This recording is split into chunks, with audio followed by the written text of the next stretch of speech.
আমি আঙ্গুল দিব, আপনারা নাম বলবেন, পারবেন না? বলেন তো, এই হরফটার নাম, এই হরফের নাম, এই হরফের নাম, এই হরফের নাম।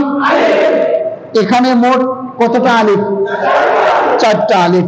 প্রথম আলিফ বাদ দিয়ে দ্বিতীয় আলিফের সঙ্গে এইভাবে মিলাই দিলাম, দ্বিতীয় আলিফের সঙ্গে তৃতীয় আলিফ এইভাবে মিলাই দিলাম, চতুর্থ আলিফের বাম পাশে এইভাবে দিলাম। একটা ওয়ার্ড তৈরি হয়ে গেছে, যেটাকে এসএম বলে। একটা এসএম হয়ে গেছে বাংলায়, যেটার নাম আল্লাহ। বলেন না একটু আল্লাহর নামটা, আবার বলেন। আরবি কয়টা হরফ শিখছি?